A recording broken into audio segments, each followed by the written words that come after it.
নমস্কার বন্ধুরা, এই মুহূর্তে রয়েছে রাজ্যের সমস্ত কৃষকদের জন্য বিরাট বড় সুখবর। আপনি যদি একজন কৃষক হয়ে থাকেন এবং পশ্চিমবঙ্গ সরকারের কৃষক বন্ধু প্রকল্পের দ্বিতীয় কিস্তি অর্থাৎ রবি মরশুম টাকার জন্য অপেক্ষায় করে রয়েছেন, তাহলে এই মুহূর্তে রয়েছে আপনার জন্য দুর্দান্ত সুসংবাদ। এই 2025 সালে কৃষক বন্ধু প্রকল্পের দ্বিতীয় কিস্তি অর্থাৎ রবি মরশুম টাকা কবে থেকে দেওয়া শুরু হবে সেই বিষয়ে কিন্তু আজকে উঠে এলো বিরাট বড় আপডেট। তাই বন্ধুরা, ভিডিওটি সম্পূর্ণ দেখার জন্য অনুরোধ রইল। যে সমস্ত কৃষক বন্ধুরা এখনও পর্যন্ত চ্যানেলটিকে সাবস্ক্রাইব করেননি, অবশ্যই মনে করে চ্যানেলটিকে সাবস্ক্রাইব করে নেবেন, কারণ আমার এই চ্যানেলের মাধ্যমে প্রতিনিয়ত কৃষকদের জন্য বিভিন্ন সরকারি প্রকল্প এবং কৃষি বিষয়ক তথ্য সবার আগে জানানো হয়ে থাকে। তাহলে বন্ধুরা, এবার দেখে নেওয়া যাক কী বলা হয়েছে আজকের এই প্রতিবেদনে। অবশেষে এলো সেই সুখবর। কৃষক বন্ধু প্রকল্পের দ্বিতীয় কিস্তি টাকা দেওয়ার সময় হলো অক্টোবর মাস থেকে মার্চ মাসের মধ্যে।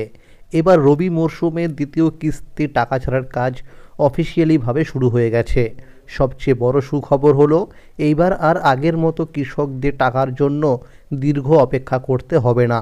যেসব কৃষক ইতিমধ্যেই টাকা পেয়ে গেছেন, অর্থাৎ প্রথম কিস্তির টাকা পেয়ে গেছেন, তাদের ট্রানজ্যাকশান স্ট্যাটাসের ঘরে ফাঁকা দেখা যাচ্ছে। কৃষি দপ্তর সূত্রে জানা গেছে, কৃষক বন্ধু প্রকল্পের দ্বিতীয় কিস্তির টাকা দেওয়ার প্রক্রিয়া দ্রুত গতিতে চলছে। সূত্র মারফত খবর পাওয়া গেছে, ইতিমধ্যে রাজ্যের বিভিন্ন জেলায় অনেক কৃষকদের স্ট্যাটাসের ঘরে এডিএ আপলোডেড দেখা যাচ্ছে। যাদের এখনও স্ট্যাটাসের ঘরে এডিএ আপলোডেড আসেনি, তাদের খুব শীঘ্রই স্ট্যাটাসের ঘরে এডিএ আপলোডেড চলে আসবে। আবার বেশ কিছু জেলার কৃষকদের স্ট্যাটাসের ঘরে অ্যাকাউন্ট ভ্যালিড চলে এসেছে। খুব শীঘ্রই মাননীয় মুখ্যমন্ত্রী মমতা বন্দ্যোপাধ্যায়ের ঘোষণা অনুযায়ী কৃষকদের অ্যাকাউন্টে টাকা পাঠানো হবে। বিগত কিস্তিগুলির সময় দেখা গেছে, পুরনো কৃষকদের স্ট্যাটাসের ঘরে এডিএ আপলোডেড আসার পরেই সরাসরি অ্যাকাউন্ট ভ্যালিড হয়ে গিয়েছিল, আর এরপরেই কৃষকদের অ্যাকাউন্টে টাকা জমা হয়েছিল। কিন্তু নতুন কৃষকদের ক্ষেত্রে প্রথমে এডিএ আপলোডেড, তারপর ডিডিএ অ্যাপ্রুভ এবং এরপরে অ্যাকাউন্ট ভ্যালিড দেখা গিয়েছিল। অর্থাৎ পুরনো কৃষকদের অ্যাকাউন্টে টাকা আগে ক্রেডিট হয়েছিল আর নতুন কৃষকদের অ্যাকাউন্টে টাকা পরে ক্রেডিট হয়েছিল। এইবারও একইভাবে হতে পারে বলে সূত্র মারফত জানা গেছে। আগের বছরগুলোর দিকে লক্ষ্য করলে দেখা যায়, 2021 সালে 8ই ডিসেম্বর, 2022 সালে 21শে ডিসেম্বর, 2023 সালে 12ই ডিসেম্বর এবং 2024 সালে 21শে নভেম্বর মুখ্যমন্ত্রী মমতা বন্দ্যোপাধ্যায় সাংবাদিক বৈঠকে এই টাকার ঘোষণা করেছিলেন। ঘোষণার পরের দিন থেকেই কৃষকদের অ্যাকাউন্টে টাকা পৌঁছাতে শুরু হয়েছিল। তবে এই বছরের পরিস্থিতি কিছুটা আলাদা। সূত্র অনুযায়ী জানা গেছে, 27শে নভেম্বর থেকে 17ই ডিসেম্বরের মধ্যে কৃষক বন্ধু প্রকল্পের টাকা দেওয়া শুরু হতে পারে। সূত্র মারফত জানা গেছে, নদিয়া, মালদা, কোচবিহার, হাওড়া, পূর্ব ও পশ্চিম বর্ধমান, পূর্ব ও পশ্চিম মেদিনীপুর, উত্তর ও দক্ষিণ 24 পরগনা, পুরুলিয়া, বাঁকুড়া, বীরভূম, উত্তর ও দক্ষিণ দিনাজপুর সহ বেশ কিছু জেলার কৃষকদের অ্যাকাউন্টে টাকা আগে পৌঁছাতে পারে। অন্যদিকে কৃষক বন্ধু প্রকল্পে নতুন করে আবেদন গ্রহণের কাজও চলছে। কৃষকরা চাইলে নিজ নিজ পঞ্চায়েত অফিস বা ব্লক কৃষি দপ্তরে গিয়ে যোগাযোগ করে জানতে পারবেন তাদের জেলায় নতুন আবেদন জমা নেওয়ার কবে ও কোথায় হচ্ছে।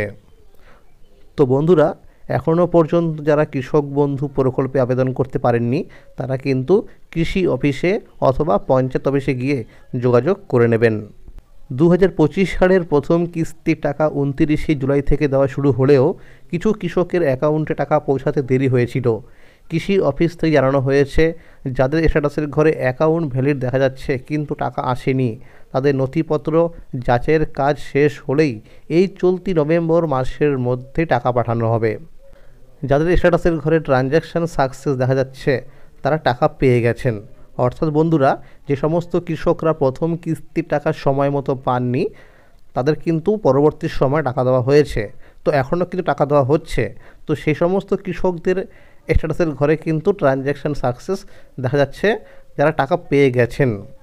তবে যাদের স্ট্যাটাসের ঘরে দেখা যাচ্ছে ডিলিট ফার্মার বা অনেকের কেভিআইডি নম্বর দেখা যাচ্ছে না, তাদের দ্রুত কৃষি অফিসে উপযুক্ত ডকুমেন্টস নিয়ে যোগাযোগ করতে বলা হয়েছে।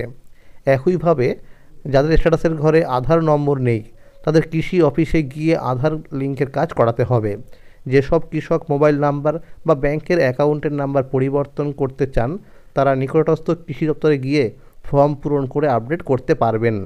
তো বন্ধুরা, সময় কিন্তু হাতে আর বেশি নেই। যদি আপনারা এই সমস্ত কাজ করতে চান, অবশ্যই দ্রুত চলে যান কৃষি অফিসে। ফর্ম জমা দেওয়ার পর প্রায় 7 দিনের মধ্যেই নতুন তথ্য স্ট্যাটাসের ঘরে আপডেট হয়ে যাবে। এছাড়াও বন্ধুরা, আপনারা যে ব্যাংক অ্যাকাউন্টে কৃষক বন্ধু প্রকল্পে টাকা পাচ্ছেন, অবশ্যই সেই ব্যাংকে গিয়ে চেক করে দেখে নেবেন যে আপনার ব্যাংকের অ্যাকাউন্টের নাম্বারের সঙ্গে কেওয়াইসি আপডেট রয়েছে কি না। যদি না থাকে তাহলে অবশ্যই কেওয়াইসি আপডেট করে নেবেন, কারণ এইবার কিন্তু অনেক কৃষকদের ব্যাংক অ্যাকাউন্টের সঙ্গে কেওয়াইসি আপডেট ছিল না। সেই কারণে কিন্তু প্রথম কিস্তি টাকা পেতে সমস্যা হয়েছিল। তাই বন্ধুরা, সময় থাকতে এই কাজগুলো নিজের দায়িত্বে করে নেবেন। তাহলে বন্ধুরা, আজকের এই ছিল আপডেট। কৃষক বন্ধু প্রকল্পের সমস্ত আপডেট সবার আগে পেতে হলে চ্যানেলটিকে এক্ষুনি মনে করে সাবস্ক্রাইব করে নেবেন এবং সকল বন্ধুদের কাছে শেয়ার করে দেবেন। আর যদি এই ভিডিওটি ভালো লাগে, অবশ্যই একটি লাইক করে দেবেন। ভালো থাকবেন, সুস্থ থাকবেন। ধন্যবাদ।